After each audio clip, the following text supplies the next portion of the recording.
many times, as I said before, the funnel is one of the approaches, but then there's another approach. And that's what a lot of brands focus on. It's called the hourglass approach, right? Now I'm going to go into this a little bit deeper, and we're going to go from it for two angles. We'll go from the email side and then go from the social side.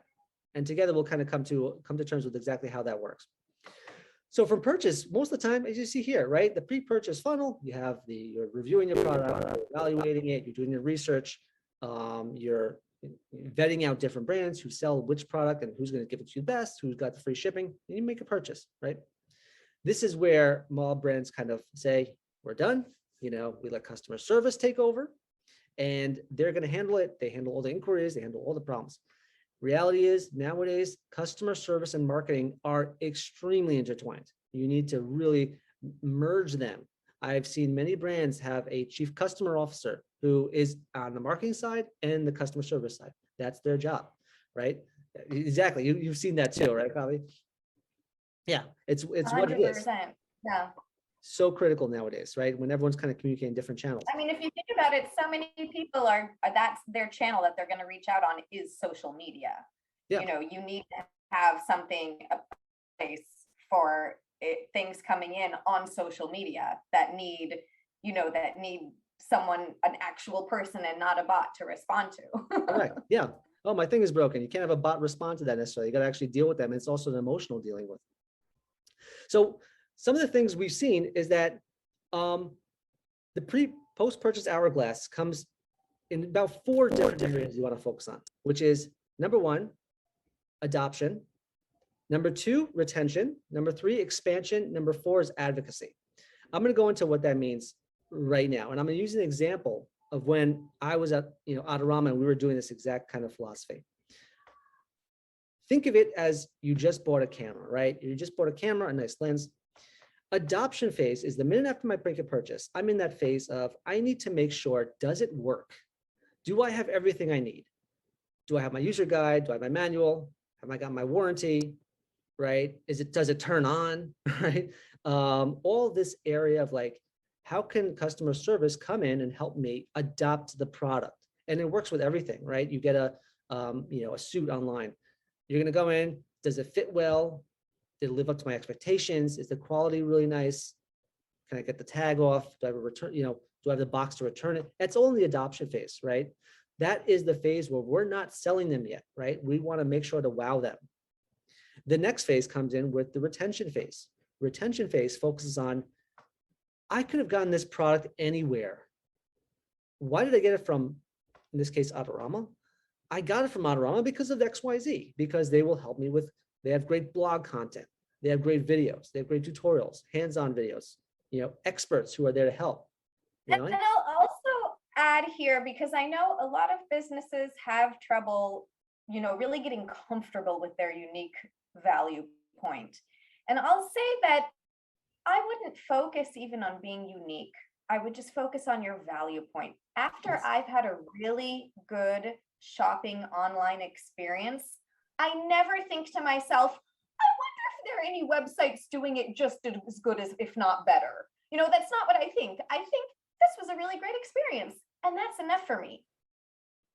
Right. That's it. Yeah. It's about just establishing what's your value. And a lot of brands kind of sleep on that. They just be like, well, you bought something, go deal with it. That value is so important. You're right. Unique value, work on that later on, but value for now is so critical. And I can't tell you how many times, it's not just about like blog content or things like that. It's also, are you hosting them at events? Are you building the community with them? That's another part of it. So many different layers here, but that's the retention phase, right? The product works. Adorama is providing me more value, right? That's the value of them. The next stage is the expansion phase. Now you played around with your toy, you realize it's great. And this is where we can now start saying, hey, let's get you some more products, not just to upsell you, but how to maximize what you bought, right? You bought this wonderful suit. Let's get these shoes to go with it and go out and get your interview, or go out and get married, or whatever it may be, right? That's exactly what that expansion phase is. And you have permission now to market to them because you've already shown them that, number one, you matched their expectations, right? You've gotten the product they needed. You've shown them extra value. Now we can accessorize and do even more. That's that expansion phase. And finally, at that point is where you start getting to advocacy, where you start saying, great, we've gotten you what you needed. We've helped you, maximize your purchase.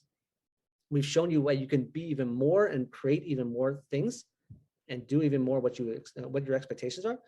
Now, please share your experience with others, share your experience with us, share your review, share your user-generated content, tag us, join our community, whatever it may be, leave a review. That's in the advocacy phase. And all those play a major role. And that's the kind of phases of the hourglass. This is how you start building out a post-purchase series within email. And this probably plays a major role within social too, wouldn't you say? Yes. All of these are critical, and when you think of it that way, that's will help you, excel in the post-purchase series. So the one question I got before was that, what's the timing of this? That's a great question, because the timing really depends on the product, right? If I bought a camera, I may not buy another camera for a year. So I have a little bit of time for that purchase. But if I'm buying a stick of gum, right, I may want a stick of gum in a week from now, right? So it really depends on researching.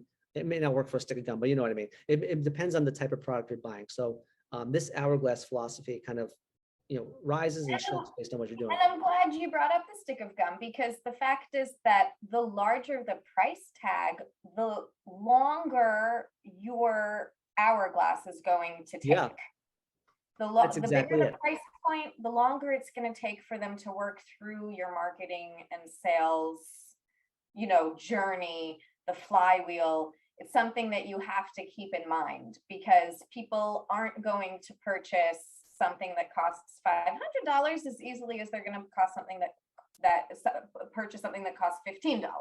Right. It's just a different amount of thinking that goes into it and a different amount of decision making. Exactly it. There's a lot more at stake, a lot more, you invested a lot more, you probably have a lot more questions. That's exactly it.